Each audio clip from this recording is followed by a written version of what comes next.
Welcome to the Educational Leadership Podcast, the podcast where education meets innovation and leaders like you transform schools into thriving communities. Join us as we guide you through the ever-evolving world of educational leadership, from strategies that inspire your staff to insights that shape your students' futures.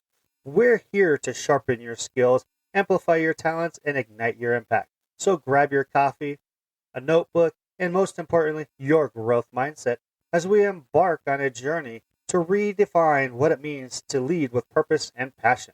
This isn't just a podcast, it's professional development. Let's build better schools together, one episode at a time. Now, here's your host, Principal JL.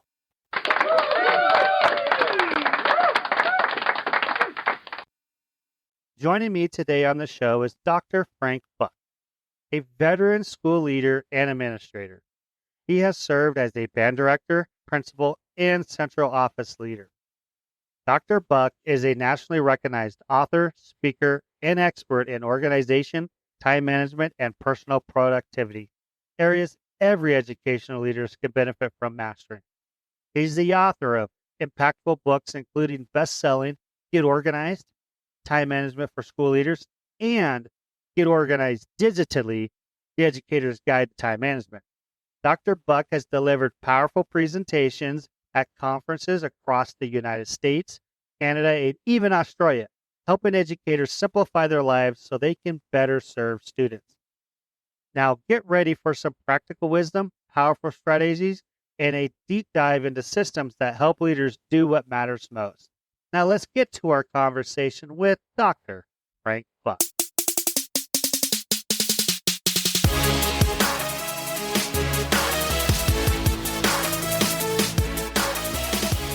Welcome back, everybody, to another episode of the Educational Leadership Podcast.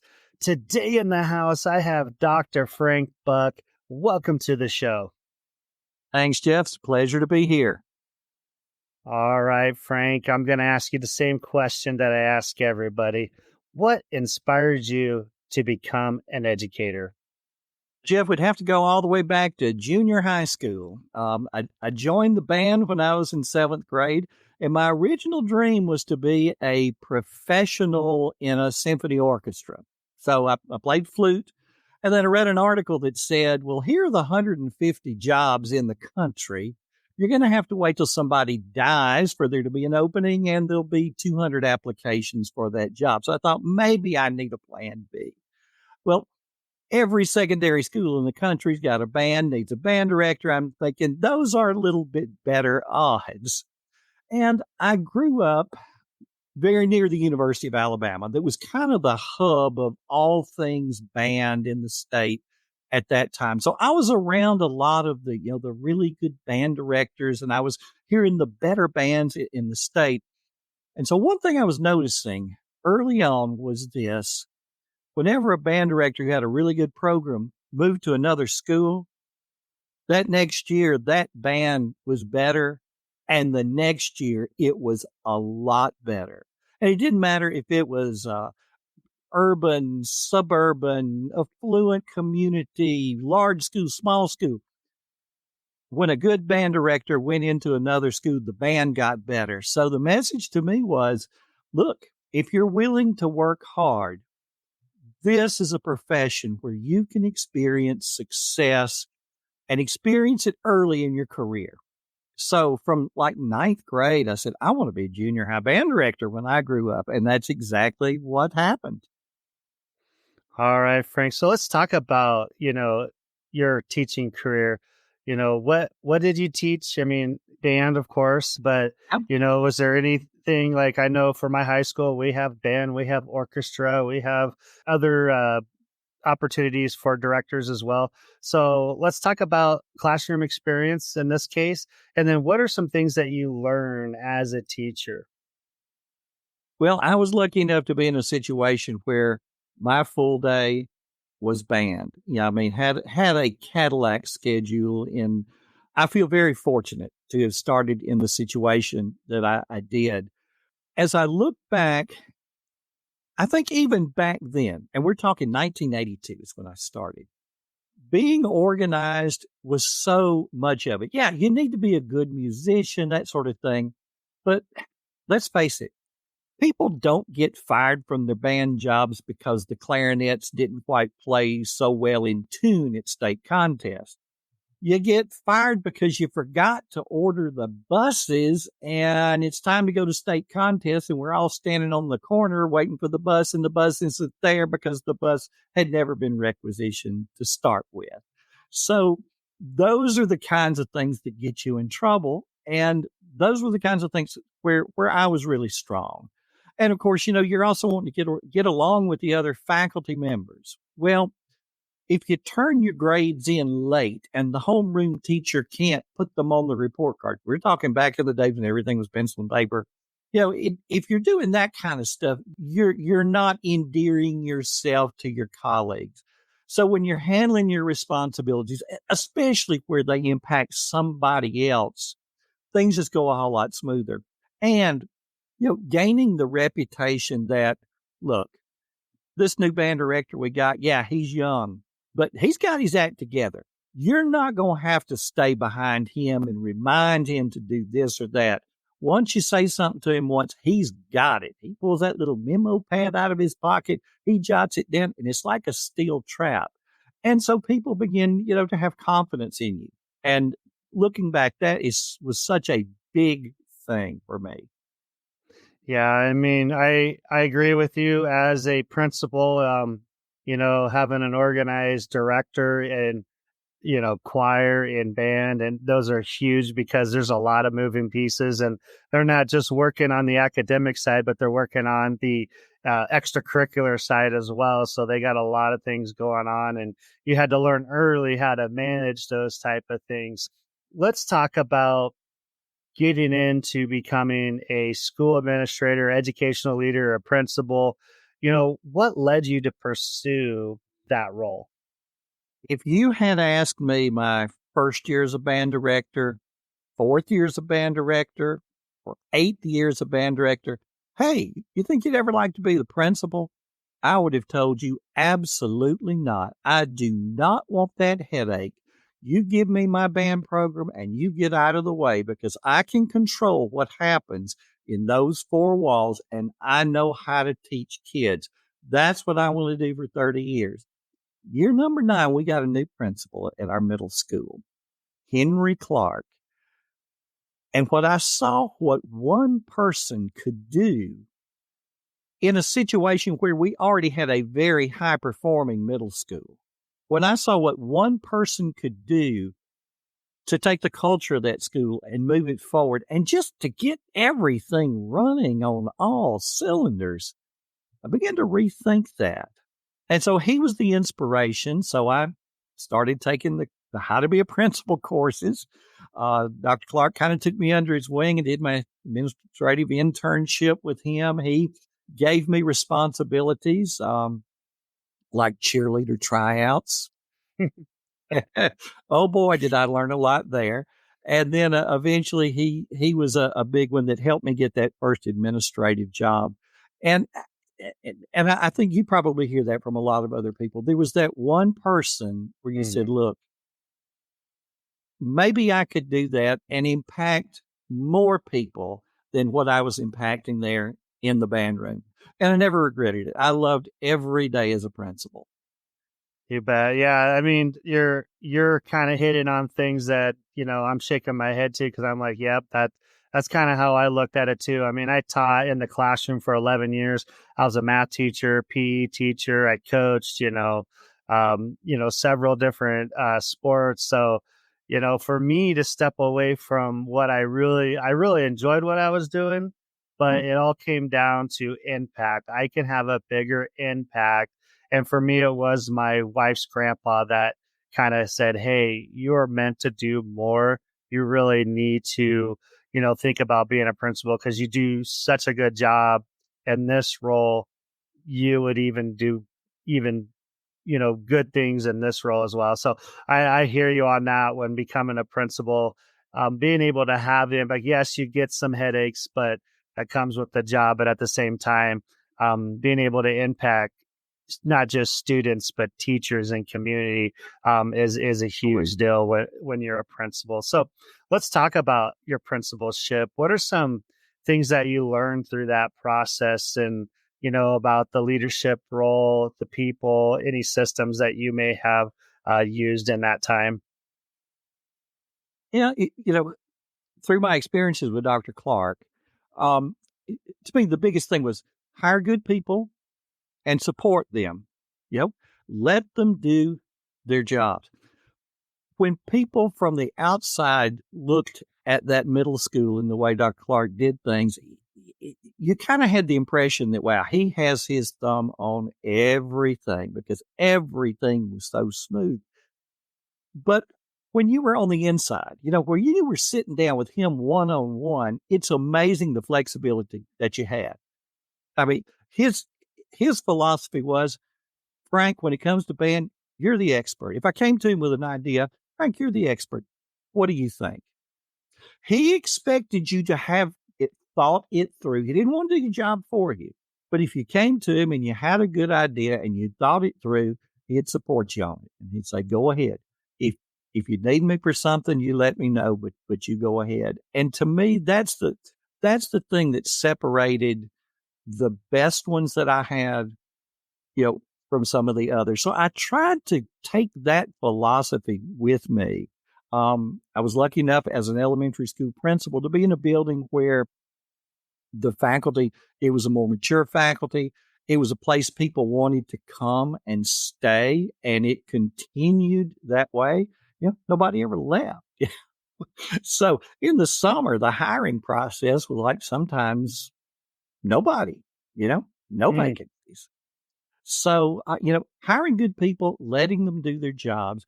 And then the thing that I was really good at was, like as a band director, being organized, putting systems in place, and then doing the same thing as an administrator. What paperwork can we take off of teachers? What procedures can we streamline?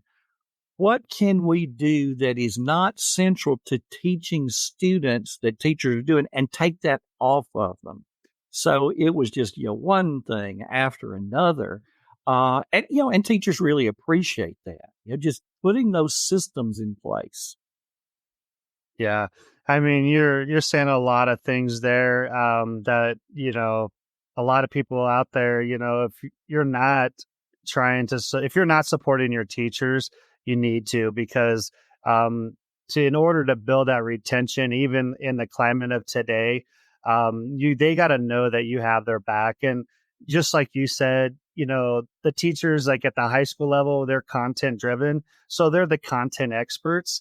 And I taught math, I taught PE, so I have that in my background. But when it comes to other things like, band, when it comes to science, when it comes to English, when it comes to, other, content areas, I have to rely and, support my teachers that are in those content areas, because I'm not going to be able to solve all their problems because they're the expert. I'm not.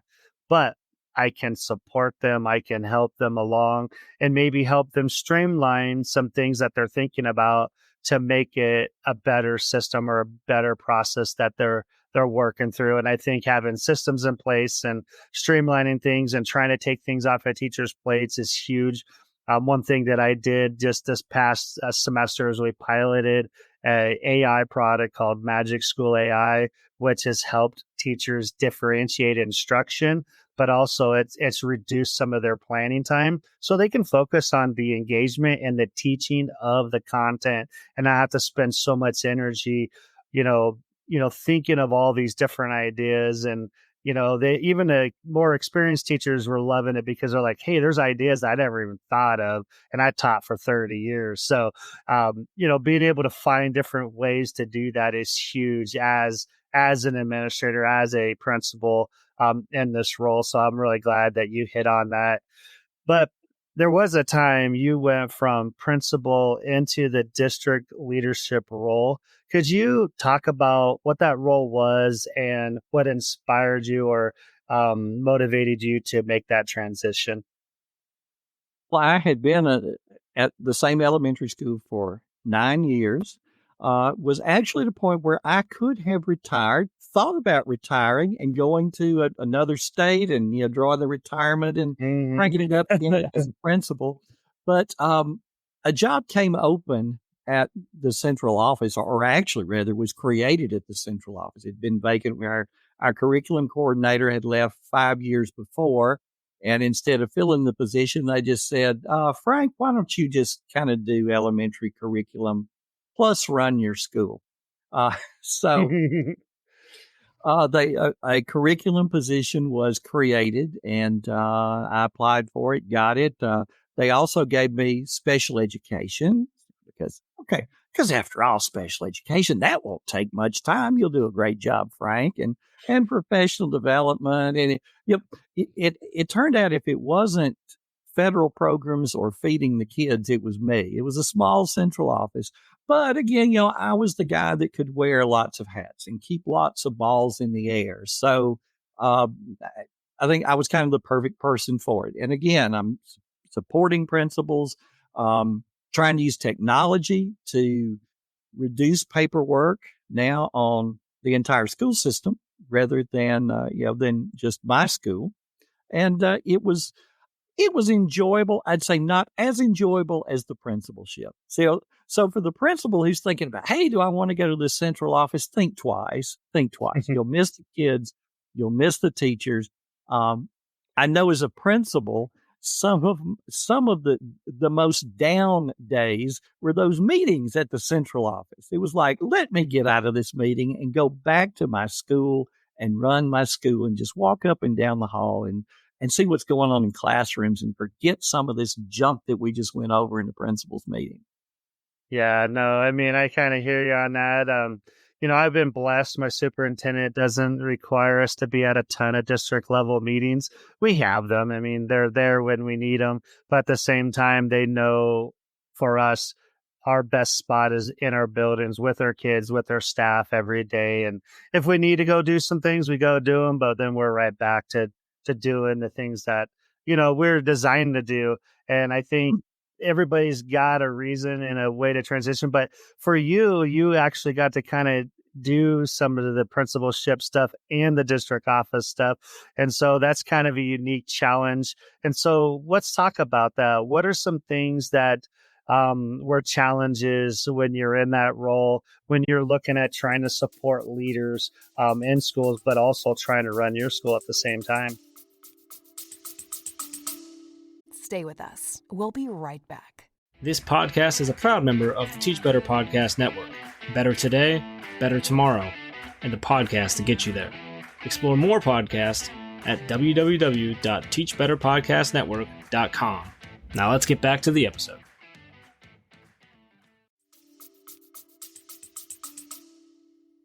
Well, of course, every principal has some ideas for how they want to run their school. So sometimes balancing, this is what they really need to do with maybe that's not what they're comfortable with. For example, some principals are more comfortable with technology than others. So whereas one principal would say, I'd say, well, there's several ways that you could do this. And that principal would look at me and say, well, how did you do it? How do you do it? Because it's working for you. Tell me what you're doing. I want to do the same thing. And then there would be another principal that was like, no, I've been doing this a long time. Just sort of leave me alone. That's one of the things about the central office. Your influence is broader, but the power is less. You can suggest things, you can present things, but the ultimate decision maker in so many cases is the principal in that school, which I think is the way it should be, because we do hold the principal accountable for so many things. So I think so much of the final word needs to be there with the principal. Again, it goes back to the support, the support for teachers if you're a principal, the support for principals if you're in the central office. Yeah, I mean, you keep coming back to supporting. How are you supporting your teachers? How are you supporting the school principals and using those experiences? And I know for me, I can draw on my experiences, but at the same time, it's not about how I would do it. It might be how can I help you do it to the best of your ability. And those are Absolutely. things that I've done as a principal or school leader in my time to help my teachers and help my students. And basically that goes back to, hey, you're the content expert. What do you think? They'll come with Absolutely. an idea and you're like going, well, let's think about it. Is it well thought out? Stands the test of time, or can limit the holes and create a good idea together, then just run with it. And when you give teachers and give school leaders the ability to have ownership in what they're doing, it's just going to make their job that much more enjoyable, but it's going to make them go, you know what? I'm empowered by this because I'm taking ownership in it. So I think that's really great. Yeah.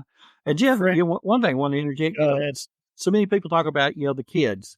Think about the kids. We're all about the kids. And absolutely, yes, kids come and go through the years, but good teachers come and stay if you treat them right, and good principals come and stay.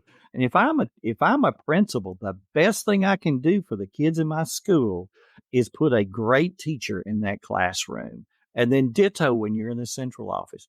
How do you get the very best teachers you can, attract them to your schools and your school system, and then put the things in place that cause them to want to stay there? Yeah, and I think that's huge. Even in the times we're living today, where you have teacher shortage, administrator shortage.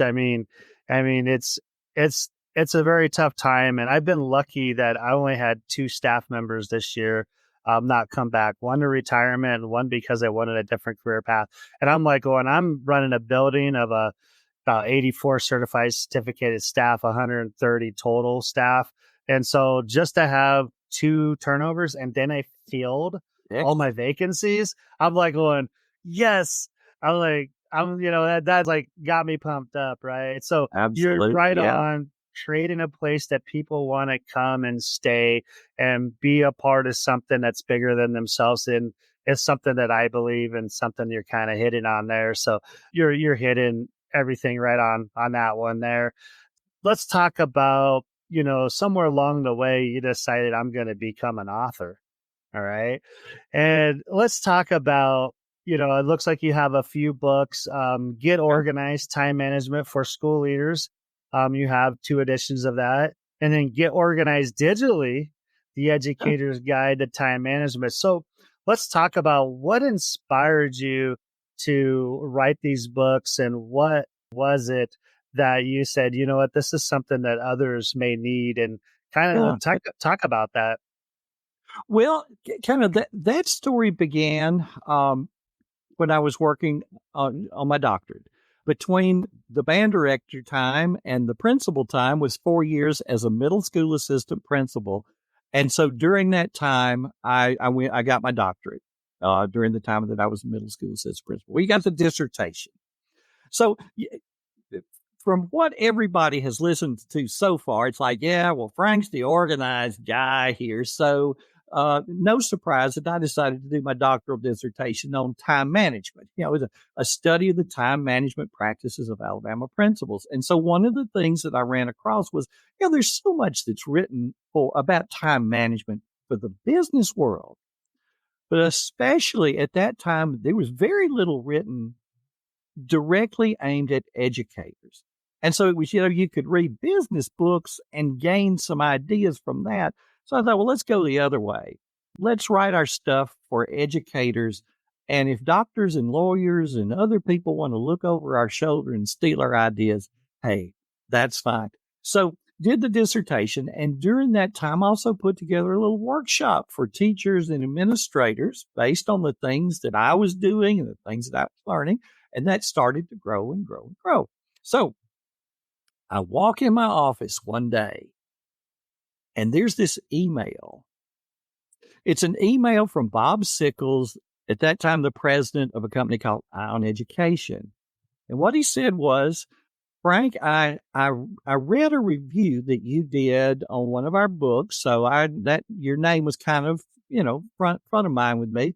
And then I read this article that you wrote for Principal Magazine. And I said to myself, wow, that's the same name I just saw on this review. I Googled you, found your blog. See, I've been blogging for about a year. And he says, have you ever thought about writing a book? And if you have, I'd love to work with you. Now, probably all of us at one time or another have said, I'd love to write a book when the time is right. Well, the time doesn't get any more right than the president of a publishing company emailing you saying, hey, I want to work with you. So basically took the workshop, put it together in the form of a book, and 6 months later, it was ready to go to press. And about 6 months later, because you got to pick the cover and all kind of little things that have to happen. So another 6 months, and it was out. Get Organized, Time Management for School Leaders, first edition. So when people say, hey, Frank, how do you contact publishers and and pitch to publishers? I'm like, I have no idea. I was the lucky one that just checked his email and and they want to work with me. So, but love the process. That first book did very well. Opened up a lot of doors, speaking engagements and national conventions, and especially being a practicing principal at that time and a practicing central office administrator. National conferences were like, come on. Now, once you retire and you become, this is Frank Buck, president of Frank Buck Consulting Incorporated, they're not as, they're really looking at those practicing administrators. So word to the wise out there for anybody thinking about, the side hustle sort of thing, start it while you're actually in your job, where you're walking the walk, not just talking the talk. Stay with us. We'll be right back. Hey there, amazing educational leaders. If you're finding value in this podcast, learning new insights, getting inspired, or just nodding along thinking, yep, I needed that, then why keep it to yourself? Share this podcast with a colleague, a fellow school leader, or a teacher that is inspiring into leadership. Send them a link, post about it, or just casually drop, hey, you need this in your life the next time you see them. Let's grow this community of game-changing educators together, because great leadership isn't a solo act, it's a movement. Now, back to the show. Yeah, I mean, that's really great advice there, Frank. And, like for me, I want to just help other principals and other school administrators out there. That's why I started my podcast. Yes, I'm still a practicing principal and I plan on being that for a while. I still got 12 years before retirement, so I got some time here. So, I'm 18 years in, I got 12 more, and then we'll see how things go. But yeah, I mean, that's really great advice that you could give other people that may look to want to have something like that in the future. So let's talk about just your books in general. What were the goals of the book? How do they help people? What are some big takeaways people can get from reading your books? Well, the two that are out there right now, the second edition of Get Organized, Time Management for School Leaders, is written with this idea in mind, that if someone picked up that book 50 years from now, it would still be relevant. It talks about practices, principles of organization and time management, definitely more on the digital side of things, but you won't see the word Apple in it. You won't see the word Google. You won't see the word Microsoft in there, because technology changes a good bit. But what I talk about in there are things that you could do regardless of what the tools are. Get Organized digitally took the opposite approach. My publisher actually came back to me in 2020, and we all remember 2020, don't we? Yeah, we do. So COVID, schools are out. If it wasn't for technology, we wouldn't have had school anywhere. So now, what had been nice, being fluent in technology, all those things that had been nice were now crucial. And they came back to me and said, would you do another book and just approach it from the digital side? So I said, yep. And I tell you what I'm going to do. Instead of the general principles that are going to be relevant 50 years from now, I'm going to talk about the specific tools that I'm using today. And if 6 months from now, one of them goes belly up, hey, it happens. We'll publish something that'll kind of keep people up to date. And so we wrote Get Organized Digitally. So if you want to know, well, Frank, what is the digital task manager you use? Bam, it's there exactly how I use it. How do you keep your digital notes? It's there. Best email practices. It's all there. And then I've got a blog post that kind of has said, okay, here's what's changed since the book was published. And, between buying the book and reading the blog post, you're right up to date. So it was a very different book, but one I'm very glad I did, because it does get so specific in terms of here's exactly what I do on a daily basis. And these are the tools that I use to do it with. And most of them are free. Yeah. So, what are some big changes that you've seen since you wrote the Get Digitally Organized? Gosh, okay. The big changes. Well, of course, it's little things like Evernote has done a lot of things much better now. They have really, really expanded the things that they do, but they've cut their free plan back. So whereas I was saying, hey guys, this is what you can do for free. Well, you can't do quite so much of that for free now, but there's a lot of other things that you're able to do. But I tell you what we'll do. Maybe we can put the link to that blog post in the show notes, because, of course, as soon as we get through recording this, I'm going to go, I should have talked about this and this and this, because those are the biggest three changes. Yeah, Frank, that's what we'll do. Well, we'll go ahead. We'll take a link to that blog. If people are interested, we'll put it in the show notes so people can read about it. I was just curious because I know you've done your work on writing a book, and I know you're trying to update people on that. And so, how has kind of AI changed things when it comes to getting people organized and being a platform people could use in that digital space? Yeah, there are a lot of possibilities out there for people. One is sort of using it as a Google enhancement. We come to, you put a couple of keywords into a Google search, and then here are a bunch of sites that you could go to, and hopefully one of those is going to answer your question. Now you just talk to Chat GPT, or you talk to Claude, just like you talk to another person. And instead of giving you a list of sources, it just tells you your stuff. How do you fix whatever it may be? Think about Facebook groups where somebody says, gosh, I'm going to be interviewing for a job as a principal. Can somebody give me some sample questions I need to be ready to answer? Well, don't ask a whole bunch of different principals for that. Type it in Chat GPT, just like that. I'm going to be interviewing for a job and get specific, as a middle school principal in a rural community. I'm going to be replacing a principal who has been in that school for 20 years, and describe a little bit about the community. What are some questions I should be prepared to answer? Bam. And there it is for you. It's, in my own work now,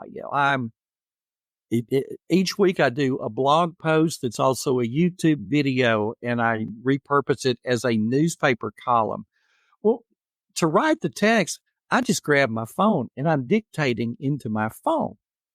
So I need to kind of clean that up for a blog post. I can take the text, throw it in Claude, and say, please correct the grammar errors of, kind of fashion it into a blog post, put appropriate subheadings. Please suggest 5 titles that will be intriguing for people. Oh, and give me a keyword that will be SEO friendly for the blog, and give me a meta description that contains my keyword. And while you're at it, could you refashion the blog post into a newspaper column, so forth? And I need about 5 tweets, and put some hashtags and emojis in there. So it's still, it's me composing the ideas and the content, but instead of spending all the time with, okay, now I got to revise it for the newspaper and I need to make it about 600 words. AI's doing that for me. And all the little times where, you've written an email, but it sure would be nice to have somebody else read it and say, it's coming off a little harsh. Throw that sucker into Chat GPT or into Claude and watch it say, this statement might be a little offensive to people. Why don't you say this instead? So it's like having that other person beside you, that really smart person that's calling on the world's knowledge and going to give it to you free. Yeah, I mean, you kind of hit a lot of ways that you're talking about using it. I use it as well. So if Yeah. I'm putting out an email, I'll have it help me clean up my email. It's still my words. I'm having it presented in a way that I need it to be presented, tone, especially when you're sending out like parent emails, right? You want to make sure the tone is right. You're getting the point across, but you're saying what needs to be said, but in a way that they can accept it and not get offended by it or get all, up in arms about the email that you put out. I prefer to just have phone conversations when I can, but there's times when you need to have emails, and having something to help you not develop it, but to help you just streamline it or make it just better than you would have out of your own head sometimes. So I kind of utilize it in a lot of different ways that you've talked about it as well. So let's talk about, some strategies people can use. Are there favorite strategies you have to help people get organized? Well, this is the kind of question that I guess asked a lot, where would you start with someone? Well, if you'd asked me that question in 1982, I would say, get yourself a memo pad, stick it in your pocket. Every time something comes your way that you need to remember, something to put on the calendar, something that needs to be done, an idea that you want to be, pull that thing out, write it down. And when you stick that memo pad back in your pocket, you've earned the right to forget about it. See, for me, forgetting is a good thing. I don't want to have to keep all this stuff in my head. And so luckily, that was something that I've been doing, my whole teaching career. And one of the things that helped me be so organized. So 1982, put the memo pad in your pocket. So now it's 2025, pull the phone out of your pocket, hit one little widget on the home screen and speak whatever it was that you have written down. Call Bob about the XYZ project. Get milk at the grocery store. Put the phone back in your pocket. It does the remembering. And so you just give everything a date. So it's just like just like a paper planner, really. Everything has a date.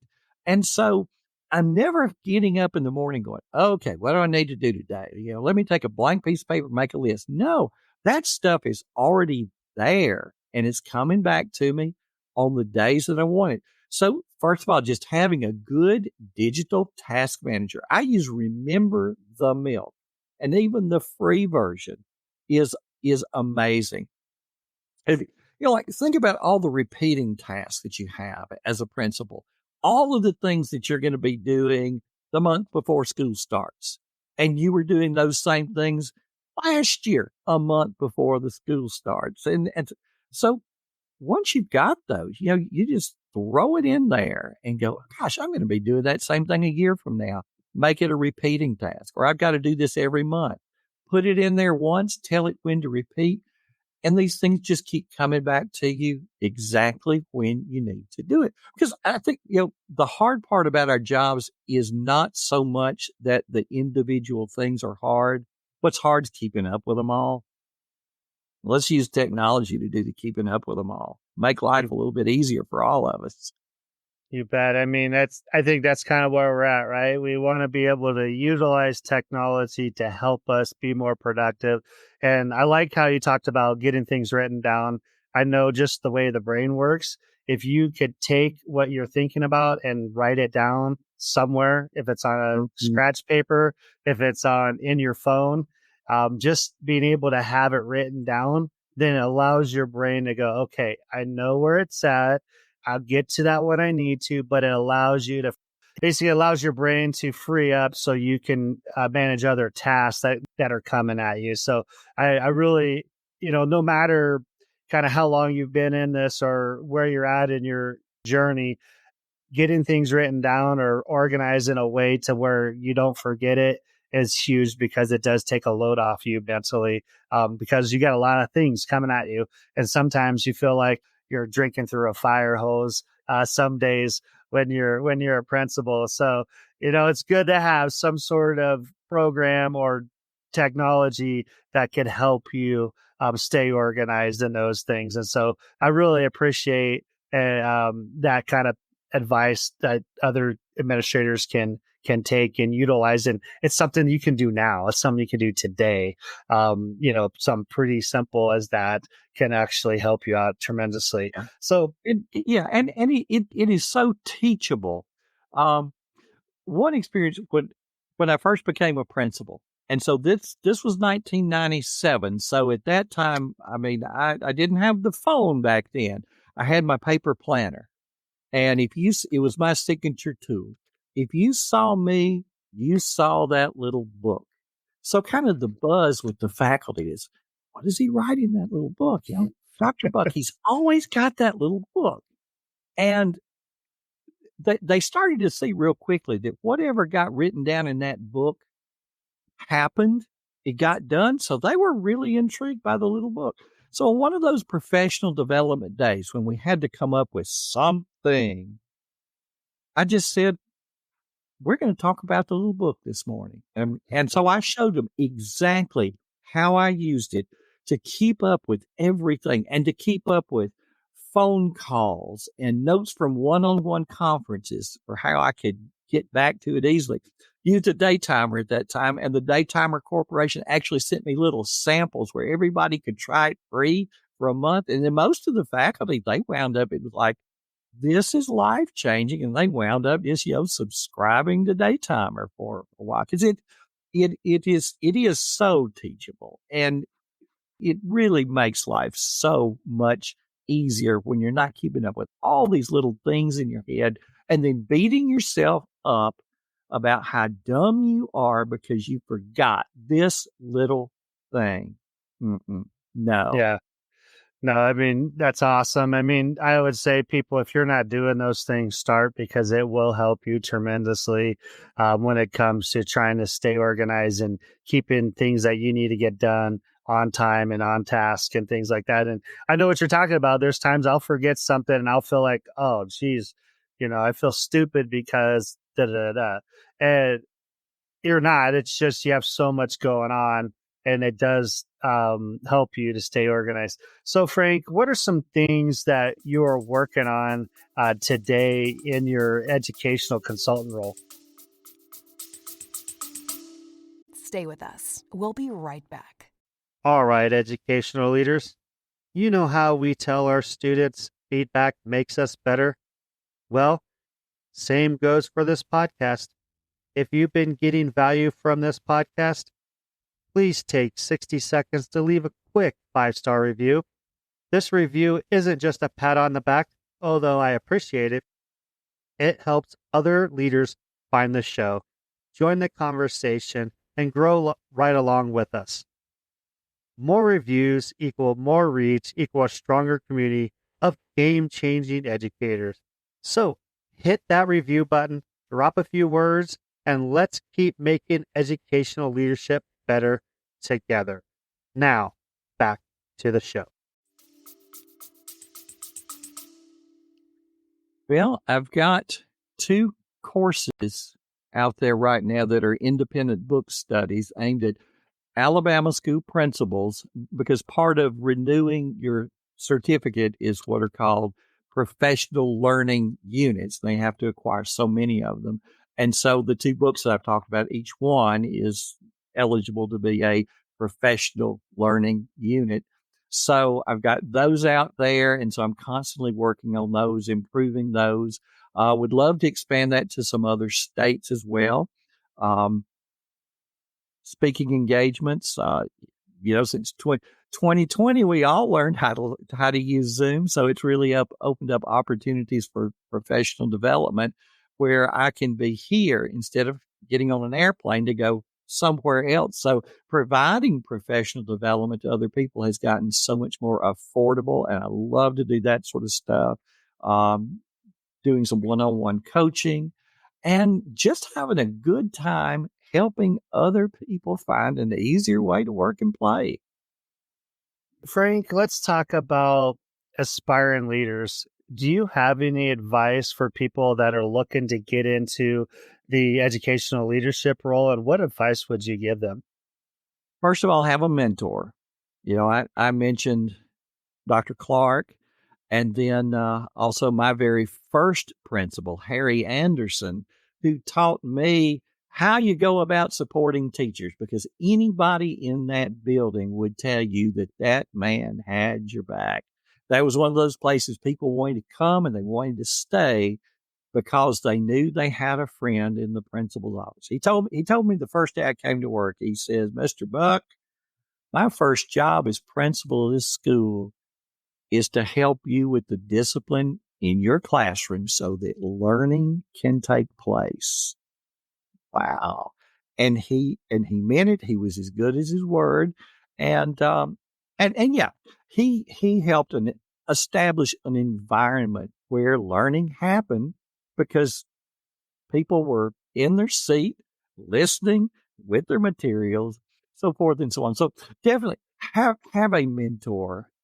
There's so much to learn without trying to learn it yourself and make the mistakes yourself. Learn from other people. Let them tell you about the mistakes they made and the better way to do it, so you don't have to go and make those same mistakes again. And as I look at people who were successful, and you start to talk to them, they start to talk about the mentors that they had that helped them when they got started. And they tell you about, gosh, I applied, like Dr. Clark, who said, "I applied for 9 different administrative positions before I ever got one."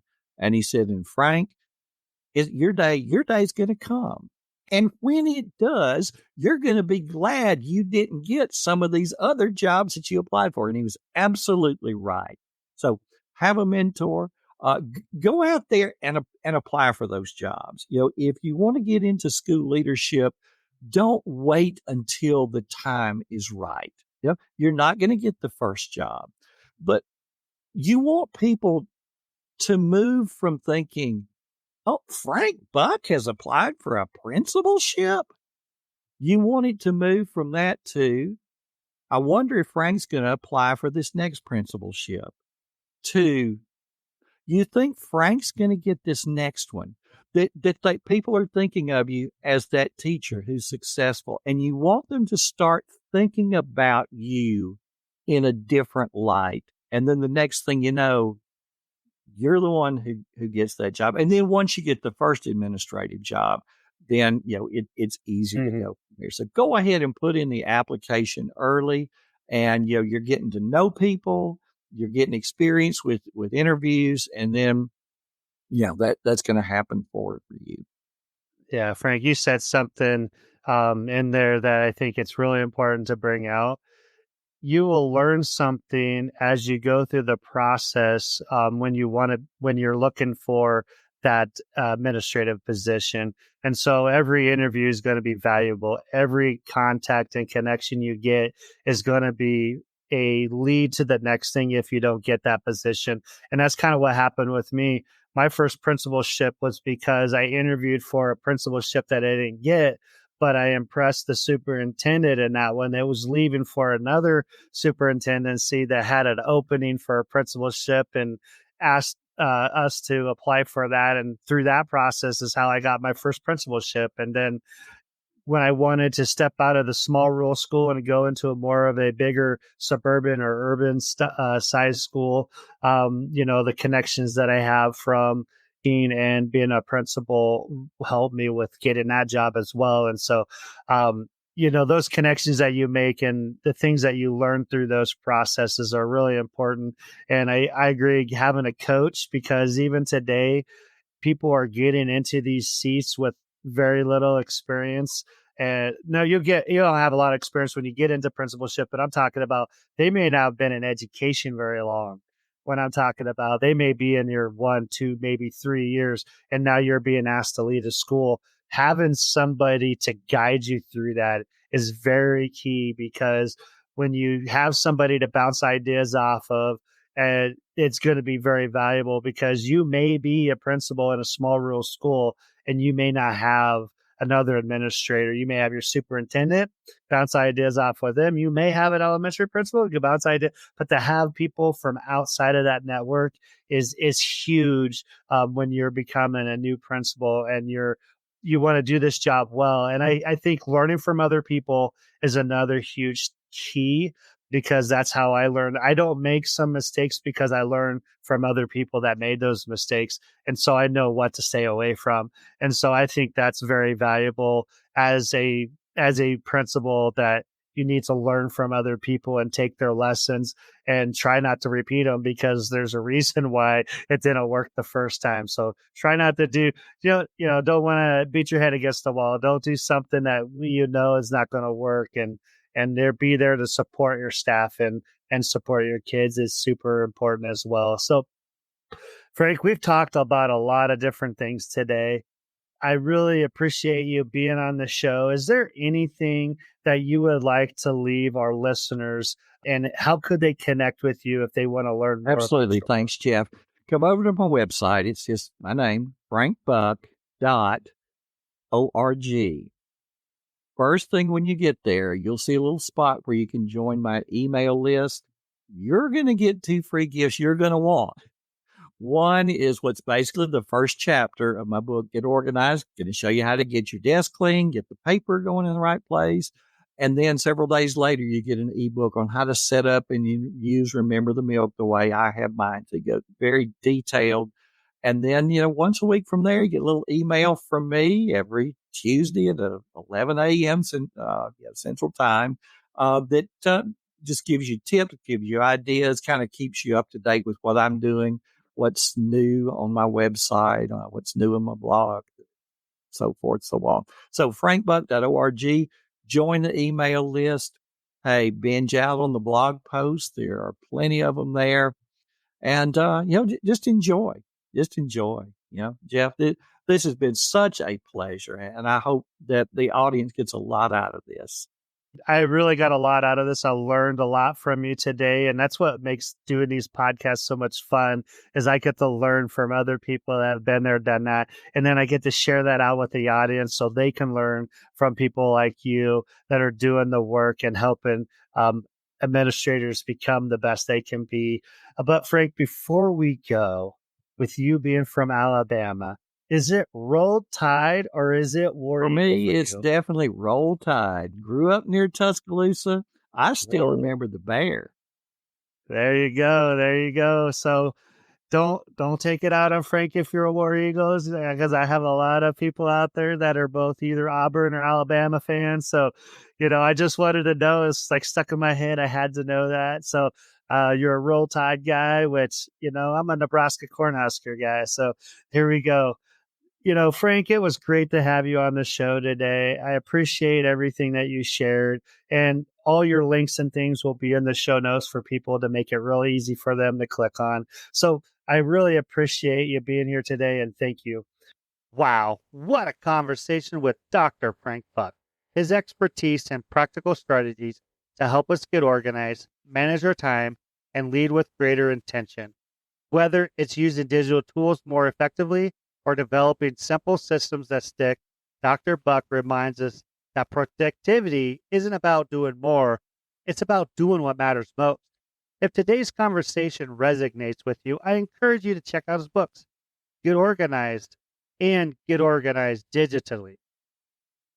Visit frankbuck.org for more resources such as his blog and tools to support your leadership journey. You can find these resources in the show notes. Until next time, be 1% better.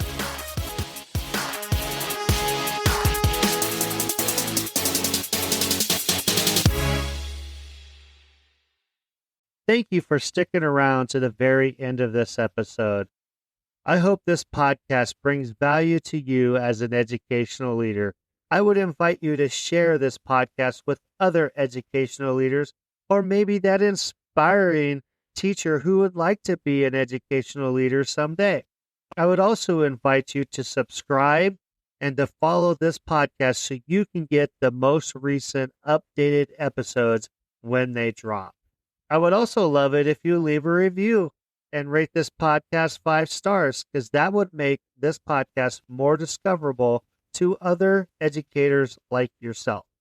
You can also follow me on TikTok, YouTube, Instagram, Facebook, X, Threads, and Substack. All you need to do is look for Principal JO, and boom, there I am. This is where we can continue the conversations from the episodes that you have enjoyed. I am so thankful for you guys for listening. Until next time, always be 1% better.